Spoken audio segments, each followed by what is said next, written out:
কলকাতা পুরসভার বাজেট অধিবেশনে তৃণমূল কাউন্সিলর অনন্যা বন্দ্যোপাধ্যায়ের বিতর্কিত মন্তব্য প্রতিবাদে হাজরা মোড়ে বিক্ষোভ বিজেপির এবং সেখানে বিক্ষোভ দেখাচ্ছিলেন বিজেপি কর্মী সমর্থকরা। পুলিশ তাদের আটকে দেয়। কথা বলবো আমাদের প্রতিনিধি অর্ণব মুখোপাধ্যায়ের সঙ্গে। অর্ণব, এই মুহূর্তে কি পরিস্থিতি জানতে চাইবো? বিজেপির যে বিক্ষোভ দেখাচ্ছিল, পুলিশের ঠিক কি ভূমিকা? দেখো, এই মুহূর্তে তোমাকে দেখিয়ে দেবো বিজেপির মাইনরিটি মোর্চার যারা এখানে বিক্ষোভ দেখাচ্ছিলেন ঠিক হাজরা মোড়েতে, তারা কিন্তু তাদের যেটা কর্মসূচি ছিল যে এখান থেকে তারা মমতা বন্দ্যোপাধ্যায়ের কালীঘাটের বাড়ির উদ্দেশ্যে তারা এখানে থেকে রওনা দেবেন। প্রথমে তারা গিয়েছিলেন নিউ মার্কেট থানাতে গিয়ে তারা অনন্যা বন্দ্যোপাধ্যায়ের বিরুদ্ধে থানায় একটি অভিযোগ দায়ের করেন এবং তারপর হাজরা মোড়েতে তারা জমায়েত হয়েছিলেন এবং জমায়েত হয়ে তারা এখান থেকে যেটা ঘোষণা করেছিলেন যে তারা কালীঘাটের উদ্দেশ্যে রওনা দেবেন। কিন্তু তার আগে এখানে আমরা দেখতে পাচ্ছি প্রচুর পুলিশ এখানে জড়ো হয়েছিল এবং মাইনরিটি মোর্চার যারা সদস্য রয়েছেন তারা নাবার সঙ্গে সঙ্গেই এখানে পুলিশের যে গাড়ি ছিল সেই পুলিশের গাড়িতে তাদেরকে ধরা হয় এবং তাদেরকে আটক করে পুলিশের গাড়িতে তোলা হয়েছে এবং পুলিশের গাড়ি এই মুহূর্তে এখান থেকে বেরিয়ে গিয়েছে। স্বাভাবিকভাবে আজকে আমরা জানি যে মমতা বন্দ্যোপাধ্যায়েরও কর্মসূচি আছে, তার কিন্তু বিকেল 4টে নাগাদ তার একটি কর্মসূচি রয়েছে এবং তার আগে এখানে যখন বিজেপির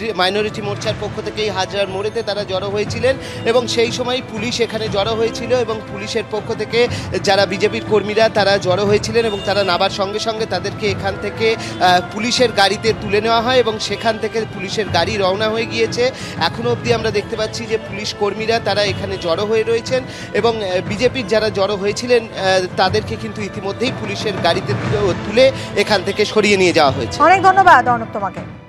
গতকাল সন্দেশখালী যাওয়ার পথে এক আইপিএস অফিসারকে উদ্দেশ্য করে খলিস্তানি বলে আক্রমণ করা হয়েছে। এই অভিযোগ সামনে আসার পর তার প্রতিবাদে শিখ ধর্মাবলম্বীরা তাদের ধর্মীয় ভাবাবেগে আঘাত লেগেছে, এই দাবিকে কেন্দ্র করে আজকে প্রতিবাদ মিছিল বের করেন।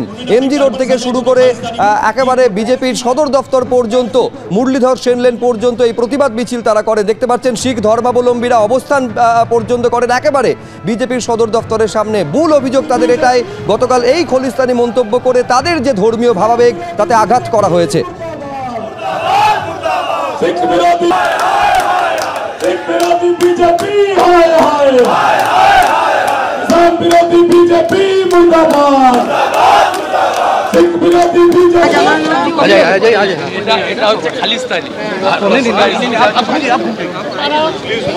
अगर पगड़ी पहना है तो वो खालिस्तानी है। ये आप लोग की होगा, ये आप लोग बोल रहे हैं, ये आपका लेवल है, ये आप लोग का लेवल है। एक पुलिस ऑफिसर जिसने पगड़ी पहना है उसको आप खालिस्तानी बोल रहे हैं क्योंकि वो अपना ड्यूटी कर रहा है। मैंने पगड़ी पहना तो आप मुझे खालिस्तानी बोलेंगे क्योंकि मैंने पगड़ी पहना है? ये आप लोग की हिम्मत है? आप पुलिस का दायित्व नहीं निभा रहे हैं। आप पुलिस का दायित्व नहीं निभा रहे। रिलीजन का बोल रहा हूँ, आप मेरे रिलीजन कोई रिलीजन पर नहीं बोला है। बोला खालिस्तानी, कोई रिलीजन पर नहीं। आपके रिलीजन पे कुछ बोला किसी ने? मेरे रिलीजन पे क्यों बोला? आप पुलिस का दायित्व निभाइए। नहीं कर रहे हो आप, पुलिस का दायित्व निभाइए। आप चाटुकारिता करते हैं, তোষামোদি करते हैं। এই যে ঘটনাটা ঘটেছে আমাদের প্রত্যেকটা শিখ সমাজের মধ্যে এই জিনিসটা এত একটা মনে লেগেছে, যেই নিয়ে আমরা সব শিখ ভাই আপনারা দেখছেন আজকে এখানে এসেছেন। বিজেপি মন্ত্রী দল থেকে গিয়ে ওদের ক্ষমা চাইলে শিখ সমাজ এবং যে আইপিএস অফিসার জসপ্রীত সিং জানার উপরে এই জিনিসটা ঘটনাটা ঘটেছে ওনার সঙ্গে ক্ষমা চাইলে তখন আমাদের একটা আশ্বাসন হতে পারে কি হ্যাঁ কি আমরা একটা সিটিজেনশিপ যেটা আমরা এখানে বাস করি আমাদের উপরে একটা ভরসা হতে পারে।